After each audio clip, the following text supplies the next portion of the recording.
Story 1. This incident occurred in 2020.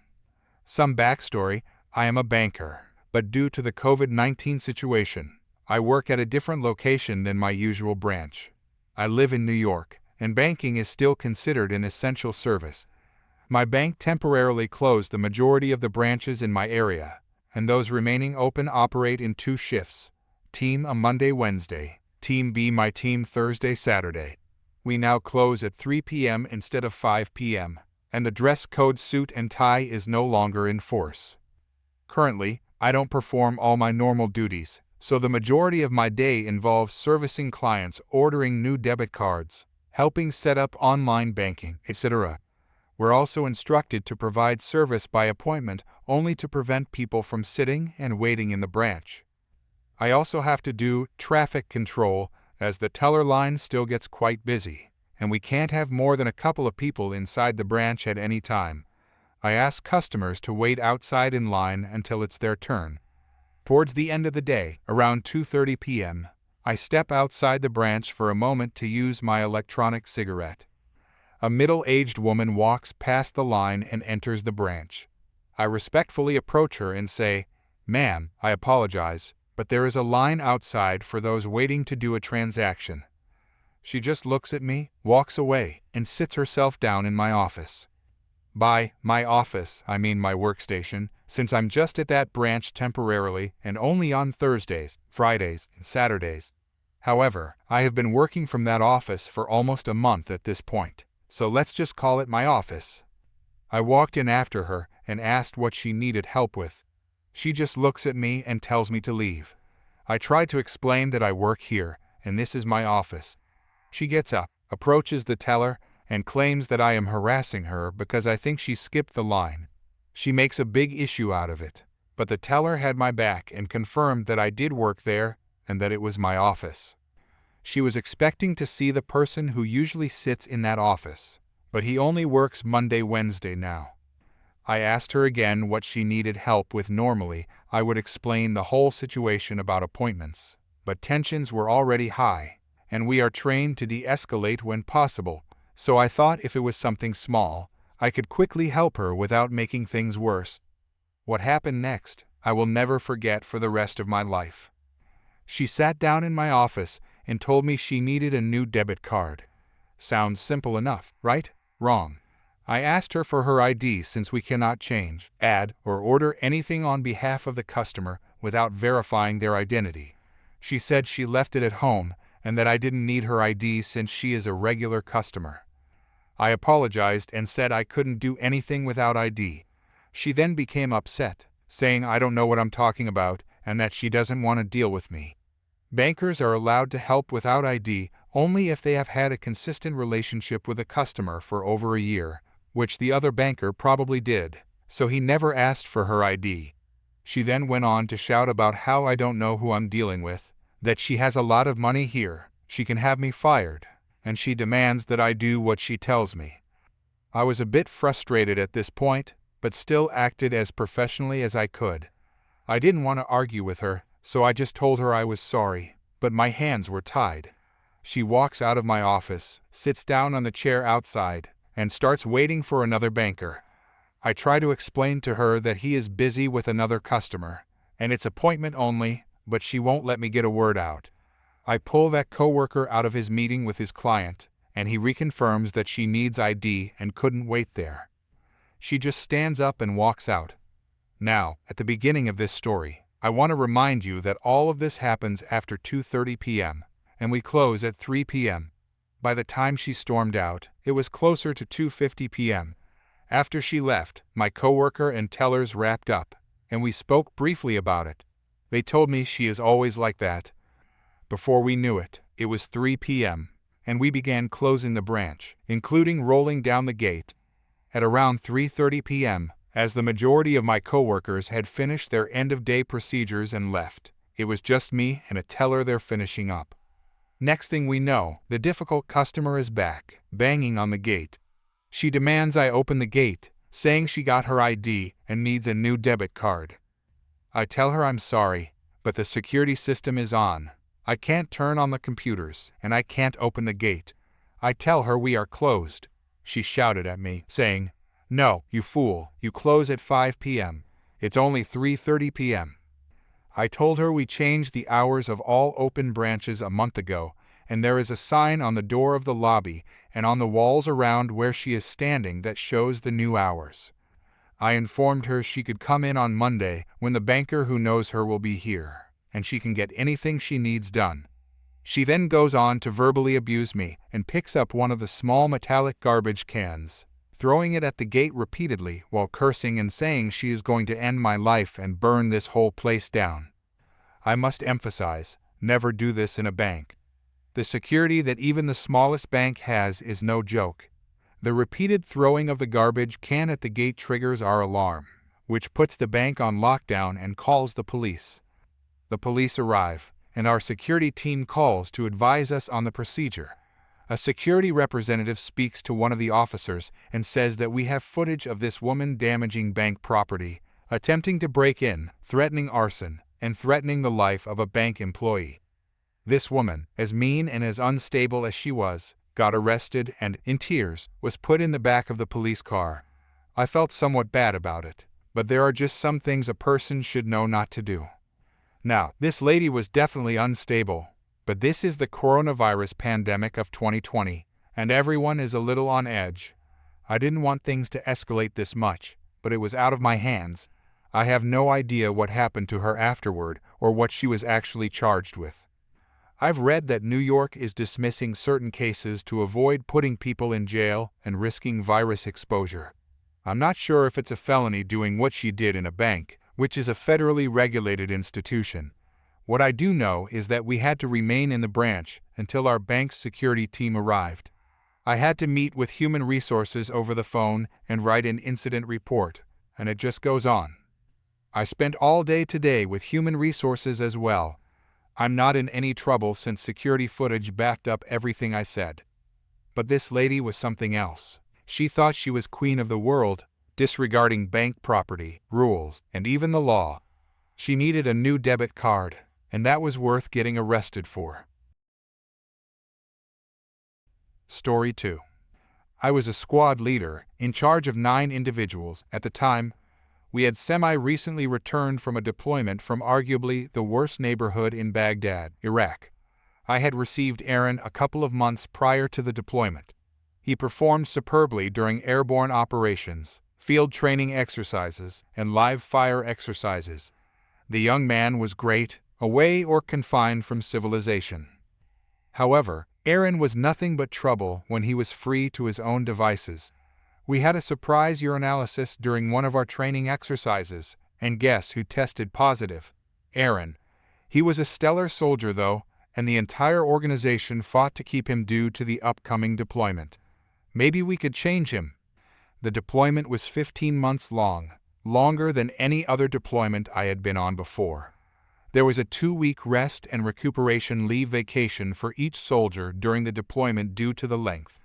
We decided who and when would go on vacation early in the deployment. We had planned for Aaron to go towards the latter half of the deployment in hopes of him maturing as a soldier and human. 10 months later. It was time. Aaron seemed like he had turned the corner and started to mature. He was no longer a break-in-case-of-war-only soldier. His team leader, direct supervisor, myself, and the platoon sergeant in charge of 42 individuals had sat Aaron down and talked to him on our expectations. You see, Aaron had compiled a stack of cash due to the deployment. He was making more than $3,000 a month and also re-enlisted and received a $20,000 tax-free due to deployment bonus. The young man was sitting on $50,000. We knew it, and boy did he know it. Some background about Aaron. He was raised by his mother, and they were literally dirt floor poor. Running water was not a thing at his house. He grew up in the backwoods of North Carolina and Tennessee. His father was only sporadically in the picture. The army was the only thing going for him. Now this young man had money, lots of it, and we were about to set him free into the world for 2 weeks. The young man was let off the leash for 2 weeks. 2 weeks. Much to our surprise, he wasn't arrested, or at least he wasn't caught breaking any laws. However, he had some stories to tell when he returned. Aaron reconnected with his father. Aaron met the love of his life. Aaron bought his dad a truck. Aaron bought himself a truck. Aaron bought himself a four-wheeler. Aaron bought his dad a firearm. Aaron bought himself a firearm. Aaron is completely broke again. No worries though. We semi-expected this to happen. At least the young man was on the leash again. Maybe we can work the wild behavior out of this young man over the next 5 months. Redeployment. We return home and return to our normal army lives. Months go by, and we have no issues with Aaron. Then we have another urinalysis. There is no reason to expect anything, and Aaron is acting normal. We casually joke around about the last urinalysis, and he exclaims that he is a changed man. Good. The next day at work, Aaron is late. At least we think he is late. We ask his friends, but nobody knows where he is. Now Aaron is unaccounted for with a failure to report. We continue to ask his closest friends if there is anything we should know. Nick, his closest friend, informs us that he just received a text in which Aaron stated, "Forget this. I'm not coming back." Great. Now this troublemaker is absent without leave. This is just a giant hassle now. There are certain things we have to do in this situation, such as clear his room. The first sergeant big boss and the entire platoon leadership go to Aaron's room to inventory the remaining possessions, put them in storage, and prepare the room for future soldiers. This is typically a mundane process. Not Aaron's room though. This young man was an odd individual. Evidently, he only packed the essentials during his hurry to quit the army. This list of things found in his room went something like this: Xbox X1, PlayStation X1, camera X1, leather stuff, more than anyone should ever own, and so much alcohol. This list goes on with numerous things we didn't expect. Funny side story. Brandon, the squad leader, was scrolling through the camera. He had a grin on his face. "Hey Ed, dare you to take a pull from the Jack Daniels bottle?" Brandon challenges Ed. He's a rules guy. "No, we are working." "Coward. Just take a swig. I'll pay you $20 bucks." "No, we are on duty." They go back and forth until eventually First Sergeant, the big boss, states, "I don't care if you drink it or not. Stop being a jerk." "What the heck?" Ed then takes a giant swig of Jack. Now Ward is laughing uncontrollably on the floor. Tears are streaming down his face, and he cannot even pause to speak because he is laughing so hard. Ward calms down, then says, "Look."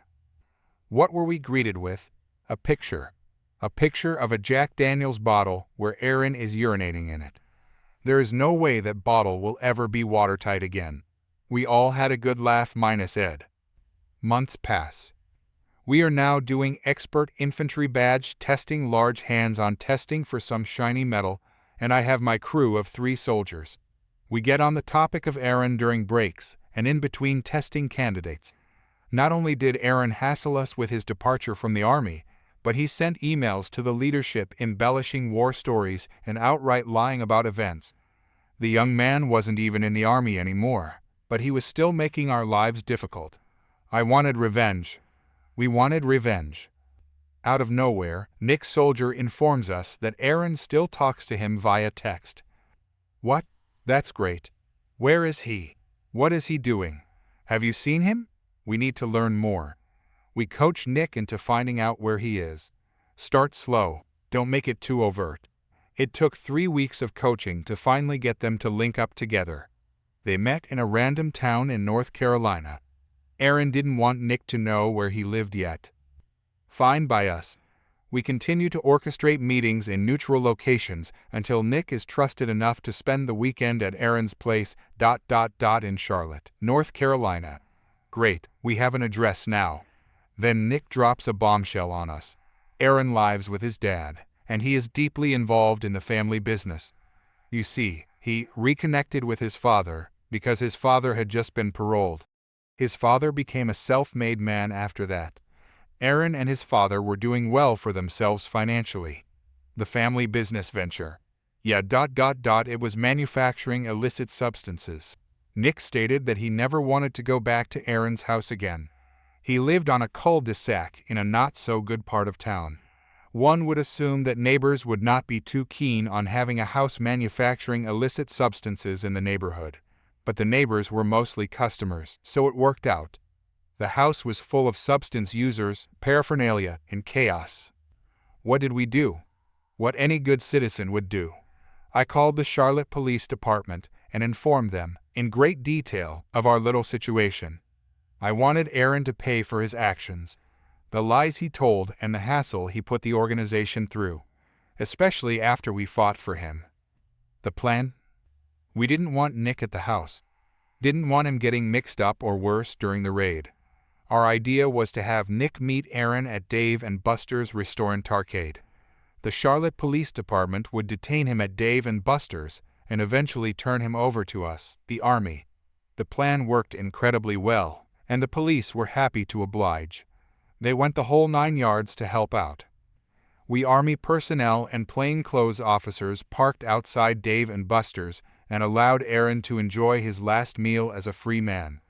While we sat and exchanged war stories, and Aaron ate, the narcotics unit was raiding Aaron's house. They were not too happy about the family business. Paralegals are not supposed to manufacture illicit substances or have firearms. His father was apprehended and taken into custody. We were not done yet. We wanted to twist the knife. Aaron was greeted by 4 plainclothes officers after paying the bill. The look on his face was priceless. It became more priceless when he saw his old workmates and knew we set him up. The icing on the cake, the narcotics unit brought his father to Dave and Buster's so they could ride in the same car. The patrol car that would take them both to jail. I hope he enjoyed bonding with his father. The Charlotte police charged Aaron and his father with numerous felony charges. We were finally able to get him off our books with a court-martial and dishonorable discharge. They both went to jail. Story 3. I've always felt like the black sheep in my family. Being the middle child, I was often overlooked or ignored in favor of my siblings. But it wasn't until I went to college that I truly realized how unfair my parents could be. When my older brother went to college, my parents paid for everything. They covered his tuition, books, and living expenses. I was excited when it was my turn to go to college 2 years later, thinking I'd get the same treatment. Boy, was I wrong. Me. Mom, Dad, I got accepted to State University. When can we discuss my college fund? Dad, college fund? I'm sorry, but we don't have any money for your education right now. Mom, you'll have to figure it out on your own, sweetie. Maybe get a job or apply for scholarships. I was shocked. How could they afford my brother's education, but not mine? I worked my butt off, taking part-time jobs and applying for every scholarship I could find. It was tough, but I managed. 2 years later, when my younger sister was ready for college, suddenly my parents had money again. Sister, Mom, Dad, I got into Ivy League University. Mom, oh, that's wonderful. Honey, don't worry about a thing. We'll take care of everything. Dad, that's our little princess. We're so proud of you. I couldn't believe what I was hearing. I confronted my parents about this blatant favoritism. Me? How come you're paying for her college when you couldn't help me at all? Dad, we can't stop paying for your brother now. We've already invested so much in his education. Mom, and your sister needs our help. She can't be expected to go to school and work at the same time. Me, but I've been doing exactly that for the past 2 years.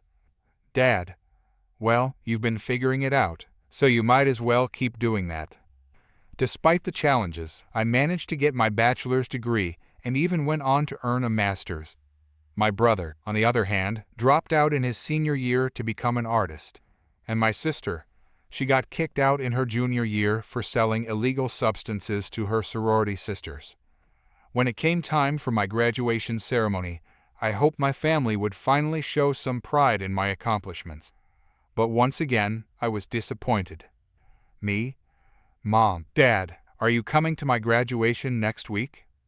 Mom, "Oh, I'm sorry, honey. We can't make it. We need to console your sister. She's facing some legal troubles right now." "Dad, and we can't ask the relatives to come. It would be too embarrassing for the family." "Me, what about a graduation gift? I've worked so hard for this." "Mom, a gift? I'm sorry, but we need that money for your sister's legal fees." I felt like my worth to them was constantly being chipped away, like an axe taking notches out of a tree. After my father passed away 2 years later, I thought maybe things would change. There was a will and $1 million life insurance policy. I wasn't expecting much, but I was curious to see what my father thought I was worth. At the reading of the will, my mother got the house and $900,000. My brother received my dad's vintage car and $25,000. My sister got $40,000. And me, I got a measly $15,000. I tried to talk to my mother about this disparity a couple of years later. "Me? Mom, can we talk about Dad's will? I'm really hurt by how unequal the distribution was." "Mom, such is life, honey. That's just how things are sometimes." I was stunned by her dismissive attitude. From that point on, I kept my distance from the family. Years passed, and I found myself stuck in middle management, making decent money but not thriving. My siblings, despite all their privileges, weren't doing well either. My brother was living on government assistance, and my sister had been to rehab more times than I could count. Recently, my mom reached out to me for help. She had fallen for an online scam and lost all her money. "Mom, sweetie, I need your help. I've lost everything, and the bank might foreclose on the house." "Me, what do you want me to do about it?" "Mom, well, you owe me. I raised you, after all. It's not a loan, but I need money."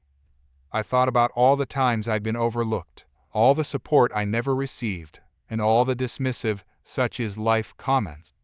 And in that moment, I knew exactly what to say. "Me, such is life, Mom. I guess you'll have to figure it out on your own." As I walked away, I felt a mix of emotions. Part of me felt guilty, but a bigger part felt like justice had finally been served. The entitled attitude my family had shown me for years had finally come back to bite them. I won't lie, I may have taken a petty revenge by signing up my mom's email for some questionable websites. But after years of being treated as less than, can you really blame me? Story. The year was 2014 or maybe 2013. Who cares? And I was a freshman in high school. On a general basis, it was terrible. It was an American public high school with literally thousands of kids. It's a given that it's going to be extremely unpleasant. One thing in particular that made it extra awful, though, was gym class. Specifically, this one guy in gym class. This dude's name was Jack A. McGee, the A of course being short for awful. As the name would imply, he was a jerk. At first, it was a pretty standard, high school guy in gym class level of obnoxious behavior. You know the type, overly loud, unreasonably aggressive during games, bossy, tossing the collective brain cell back and forth between his two equally ape-like buddies. The usual. I don't know when exactly it happened, but he developed a sort of eye for me. After the first couple of weeks or so, he started asking me bizarre questions that I now believe may have been some sort of innuendo. Sitting uncomfortably close to me, resting his hand on my gym shoe, general creepy behavior. He once blocked a doorway with his body. This dude was massive, forcing me to literally squeeze my way through and crawl over him. He then tried to grab me and pin me to him once I was almost through. But I'm very good at dodging physical contact whenever possible, and dipped on him before his giant gorilla arm could catch me. I still shudder thinking about it. I cannot emphasize enough how terrible this dude smelled. But the true breaking point came during the peak cruelty of this school-mandated sadism, gym swim. Before anyone asks, let it be known that yes, I did try to tell someone about this. I told my gym teacher first semester, really early on, that Jack was making me incredibly uncomfortable. The gym teacher waved it off, saying he was just playing around and that it's probably because he likes you. His suggestion was basically to just put up with it and wait it out, because he was sure Jack would lose interest soon anyway. Spoiler alert, he didn't. Second semester rolls around, and the 4-week period of gym swim descends upon us like the bloated carcass of a catapulted whale, crushing us beneath its wet, foul-smelling body. 40-some-odd adolescents forced into a cold, overly chlorinated pool for 50-plus minutes, adorned in swimsuits determined to crawl up into our bodies like a microscopic superhero himself. It was absolute misery on Earth, basically.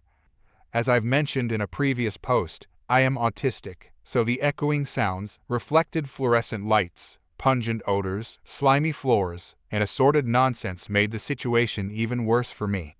I wasn't officially diagnosed yet, so my complaints were written off as me being whiny, and I was told to be quiet and deal with it. So I did. I think I had more meltdowns in that 4-week span than I've had in the past 2 years combined, but whatever. On top of the sensory overload, there was Jack. I think something about being allowed to go shirtless and stare at the girls for an entire period emboldened him, because Jack promptly lost whatever semblance of restraint he'd had until then. He made frequent attempts to grab me, trying to hold me against his bare skin, which was disgusting, and I spent most of the class trying to evade him. He managed to sneak up behind me and snap the strap of my swimsuit, even trying to pull it down off my shoulder, but I jerked away fast enough to prevent that. I was furious at this point, but I'm like 5'2", maybe, whereas he was easily over 6'5", probably 300-plus pounds, and I'm not stupid. While all of this was happening, my new gym teacher, they switched every semester, was busy trying to keep a couple of the other guys from drowning each other. She was one adult forced to watch over 40 rowdy kids in a swimming pool. She was a bit preoccupied. The final straw came one Wednesday afternoon, the event that finally pushed me off the edge of the rationality I'd been clinging to and sent me plummeting into full-on bloodthirst. There I was, paddling around, minding my own business, when Jack and his 2 goons managed to corner me. I'm immediately suspicious, hackles raised, as they ask me fairly banal questions about how the pool is today and the like, sniggering the whole time. I give short, terse answers, trying to see if I could maybe slip past them. I spotted an opening and bolted for it, but Jack was apparently expecting this. As I swim through the narrow gap between him and one of his friends, he stretches his arm out and actually manages to touch my chest. I froze for a moment, the delighted giggling of him and his friends echoing in my ears as if from 1,000 miles away. The next thing I knew, I was out of the pool, being held back by the gym teacher, and Jack had a bloody nose. He was shouting angrily at me, calling me a crazy witch, as his nose gushed blood into the water. There was mass confusion among the class. I was told to change quickly and sit in the hallway. Apparently, the gym teacher had heard me screech like a banshee, followed by a number of shouts, and had looked over to see me wrestle out of Jack's grip, jump on his back, and throw him off balance enough to smash his face into the edge of the pool wall. I remembered none of this, but I did find a few chunks of greasy brown hair clenched in my fist that I'd evidently ripped from his scalp when the teacher pulled me off. I washed my hands thoroughly. It was decided that I'd go to school early tomorrow to have a little talk with the dean. They would have just sent me there straight away, but gym was my last class of the day, and the dean had already left by then for whatever reason, so it had to be postponed a little while. It was pretty heavily implied that I was going to be suspended, quite possibly even expelled, for what had happened. I was furious. Not only had Jack made my life a living nightmare, but his nonsense was now going to be the cause of my expulsion. I wasn't about to go down without a fight, but I realized that I'd have to play this pretty smart if I wanted to weasel out of it.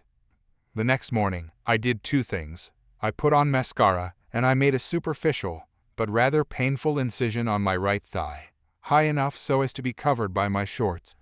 Normally, I hate wearing makeup because I don't like the way it feels, but I'd worn mascara before and noticed the interesting effect it had on my appearance. Specifically, I already have pretty long, pretty dark eyelashes, so adding mascara draws a lot of attention to my eyes and makes them look huge, like total Bambi eyes, wide, innocent, naive, harmless. I sat down in front of the dean at 6:40, and the guy didn't need to fake the fear in my expression. But I made sure to throw in something that could be interpreted as guilt, bowing my head and twisting my face in dismay. Needless to say, the dean was pretty upset. "Do you know why you're here, young lady?" he said. "Yes," I said softly. "And you know that what you did is very serious?" "Yes," I said again, making my voice tremble. "Care to explain yourself, then?" I began, my voice shaking. I just wanted him to stop. "Stop what?" the dean prompted, his eyebrows furrowed.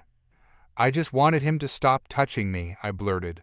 As I said this, I reached my hand under the table where he couldn't see it and dug my finger into the cut on my leg, causing me to lurch forward as if in a sob, my other hand covering my face as my eyes watered from the pain. "Touching you?" the dean asked, his brows now on a collision course for Mars. I spent the next several minutes divulging all the awful things that had happened to me that year, digging into my injury for some tears whenever necessary, and by the end of it, the dean looked horrified. He reaffirmed that no, I shouldn't have attacked Jack like that, but that they'd have to investigate the matter further. I basically got off with a slap on the wrist, and after multiple testimonies from other girls, Jack got suspended for 2 weeks. I wasn't satisfied. They hadn't been able to expel him due to lack of hard evidence, but I was out for blood. He returned to school 2 weeks later, and I was ready. One of his friends had a little brother in my biology class, a fairly chill dude named Owen, who I had worked out a deal with. See, Jack had been very vocal about his displeasure with me to his friends, which made its way to Owen, who, for the low price of bailing his dumb self out in biology, was more than willing to share that information with me. I had a direct pipeline. Anything Jack shared with his friends made its way directly to me via Owen. And, as it turns out, this dude didn't keep a whole lot to himself. There was a lot of stuff I was tempted to nail him for. For instance, I found out he was selling study aids and herbal remedies from his locker, and had been cheating his way through most of his classes. However, I knew how suspicious it would look for me to report something like that so soon. It'd probably just look like I had a grudge, which I did, and was trying to get even, which I was. He slipped up really bad about a week after his return, and that was when I struck. See, he hadn't been subtle about his displeasure with my retaliation and spent most of gym class sending really ugly looks my way. The gym teacher kept us as far away from each other as possible, but he managed to track me down in a passing period one day and rant at me about how I had screwed him over and that I was a lying little witch, yada yada yada, and that he'd make me regret it. Funny, I stole the words right out of my mouth. I found out from Owen later that Jack had been bragging to his friends last night about the pocket knife he'd acquired from one of those hunting stores downtown, and promised he'd show it off to them later that day. I seized the opportunity. I took a few seconds in the bathroom mirror, scratching at the scab on my leg until my eyes were teary enough to really sell the terrified victim look, then bolted down to the dean's office, stuttering and shaking, crying out for help. The front desk lady was understandably startled by the sight of a seemingly panicked freshman girl bolting into the office, and called the dean out right away. His face grew serious when he saw me. "Mr. Dean, please help. He's gonna kill me," I cried. "Now, slow down," he said. "What happened?" "Jack," I said, resisting the urge to grin maniacally at the hardness that appeared in the dean's eyes. "He cornered me in the hall. He called me a witch and said he was gonna make me regret telling on him. He's got a knife." "He what?" the dean barked. Everything moved very quickly after that. The security guards were told to search the kid's locker, while a couple of other security officers were called down to get Jack out of his classroom and take him to the office. I was told by the front desk lady, who had heard the whole exchange, to hide with her in the copier room so Jack wouldn't see me. They found the acquired knife in his backpack, and the study aids and herbal remedies in his locker. That, combined with his previous charges, was enough to get him not only expelled but arrested. I never saw him again, which is probably a good thing because I'm still mad and would probably try to harm him if given the opportunity.